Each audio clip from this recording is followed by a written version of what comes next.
მოგესალმებით, მადლობა სიხდის მოწამებისთვის. ჩვენი პროექტი იყო საკუთარი პლანეტის შექმნა. ამ შეხვედრების განმავლობაში ძირითადად გავეცანით ასტროფიზიკის ყველაზე ფუნდამენტურ და ყველაზე ძირითად საკითხებს.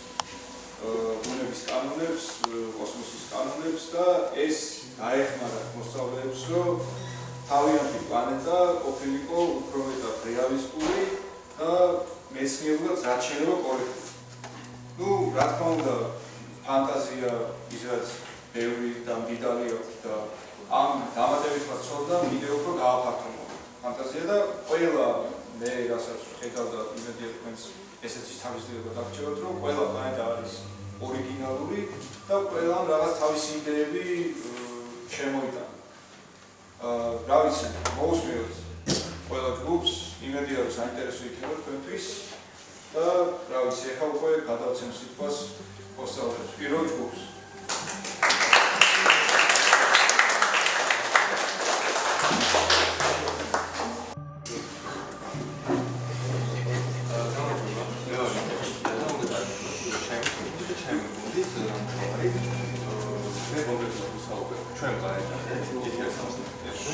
და ასევე ჩვენი ვარშავაზე. ჩვენი ვარშავი მდებარეობს იმის დასკამის გალაქტიკაში, არეკანტის რეგენტავის მკლავში. მისი სახელი არის რომულუსი. მისი ემი არის საკმაოდ უფრო მასიური, ვიდრე ჩვენი მზის. ის არის დაახლოებით 2.9 კანონებული 10 ხარისხად 30-ზე, რაც ძალიან ბევრი არის. მისი ასაკი არის 10 მილიარდი წელი.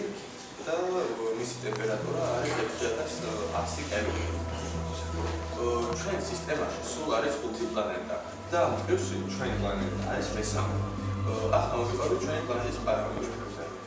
GT-37-ის რადიუსი არის 6200 კილომეტრი.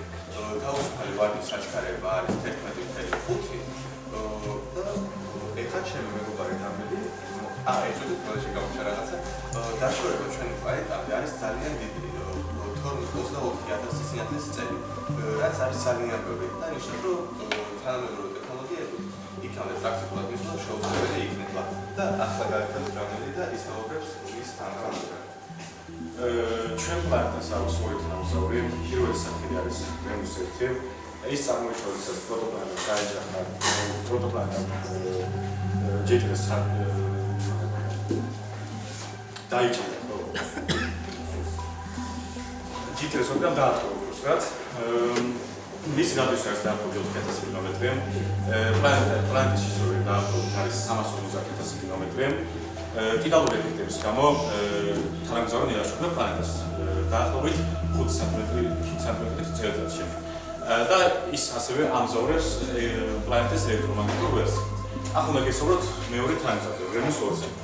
ეს წარმოიშვა კოიპერის სარტყელში ყოფი მსგავსი ცხოველის დაჭერით. დაახლოებით 800 წლის წინ. ასევე მისი დიამეტრი არის 800 კილომეტრი. მას დიდი ეფექტი აქვს პლანეტაზე. ახლა მოგესწროთ გოლზე. ჩვენ პლანეტას აქვს გარედან ხედი გოლი.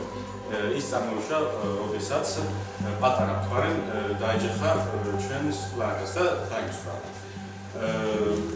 ის შედგება სილიკატის და ყინულის ნაწილაკებისგან და ეს იწვევს პერიოდულ მეტეოროლოგიის წვიმას.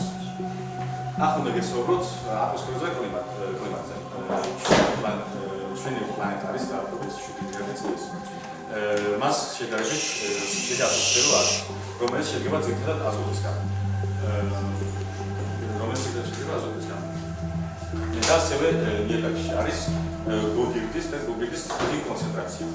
ატმოსფეროს შემადგენლობა აზოტი არის 78%, ნახშირორჟანგები 8%, ჟანგბადი 20%, წყლის სურათი 3%, ან დანარჩენი კი სხვადასხვა 1%. ეხლა თეორიის როგორც ბალანსურმა აღნიშნა, ატმოსფეროს შემადგენლობა ის 8% არის. ნახშირორჟანგი, რაც 200-ში უფრო მეტია დედამიწაზე და შესაბამისად სათბურთები ძალიან დიდია. აი, დედამიწაზე როგორ გათხოვაზე, არ კიდევ უფრო დიდი პრობლემა არის. ამიტომ ტემპერატურები ძალიან დიდი და შესაბამისად ძალიან სქელი უბის ფენა არის დადებული პლანეტაზე, რაც ძალიან ბევრ ციკლოს ათხოვებს და მზეს ძალიან იშვიათად აჩენს. ძალიან იშვიათად წმინდება და მზის ახლოს შემოსვლა გამოჩნდება ერთგვარი ჩალისფერი ფერით. თვითონ ამინდი არის ძალიან დაუნდობელი, არის შირი, ქარი, წვიმა, ტომატოები, ქარი თვითონ ძალიან ჩქარი არის და დაახლოებით 120 კმ/სთ. რომ გავაგზავნოთ, მინდა ვისაუბრო GT-3.7-ის შიგა შემადგენლობაში. ყველაზე პირველად ვისაუბრებ ბირთვზე, რომელიც არის ყველაზე ცენტრში, ის შედგება ძირითადად ნიკეისგან. არის ძალიან დიდი წნევაში, რომელსაც არის თხევად მდგომარეობაში. მერე მას ზედა კრავს გარე ბირთვი, რომელიც შედგება ნიკეისგან და ნიკეისგან და ის წარმოქმნის პლანეტის ელექტრომაგნიტურ ველს. შენადაც მანტია, რომელიც არის პლანეტის ძირითადი შემადგენლობა, დაახლოებით 70% არის პლანეტის და ის შედგება მოძრავი სინდიკატური ქანებისგან. ბოლო საფრთხე არის უკვე ქერქი, რომელიც დაახლოებით მისი სისქე არის 42 კილომეტრი და ის შედგება როგორც უკვე აღნიშნე. ძირითადად ჯუბრის პირობები არის, მდინარე დელტაები არის, ქსელები არის და სველი ამჯერად რეთ ბატონი მოსილა აგრძელებს პლანეტის სავარაუდო სივრცეს. ეს არის პლანეტა, პლანეტაზე არის ტროპიკული გარემო და საკმაოდ ნესტიანი ჰავა. ასევე ამ პლანეტაზე არიან მცენარეები, რომლებიც იზრდებიან მიწაზე ჰორიზონტალურად და აქ ძალიან სქელი ღეროები. ასევე ამ პლანეტაზე ცხოვრობენ ცხოველები, რომლებიც სავარაუდოდ საკმაოდ მანამ დედამიწაზე არსებობს. და ისინი არიან ასევე მეტად დაბლები და გამივლები და ასევე ცივილიზაციაც სავარაუდოდ ცხოვრობს ამ პლანეტაზე, რომელმაც შეძლო ააგო ამ პლანეტაზე ქალაქები და ეს ჰუმანური არსებები არიან, რომლებსაც აქვთ სქელი მხრები და დაბლები არიან. ამ ვარსკვლავის სისტემაში არის გაისონის სფერო, გაისონის სფერო არის ასეთი ნაგებობა, მეგასტრუქტურა, რომელიც შედგება ენერგიის პანელებისგან და ის აწვდის ენერგიას ვარსკვლავის სისტემაში მყოფ პლანეტას.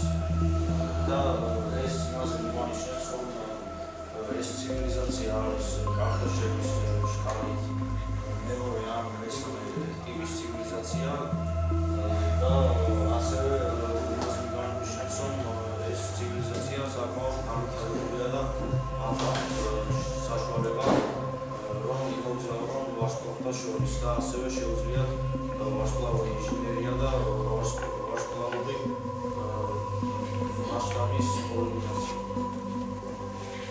მადლობა.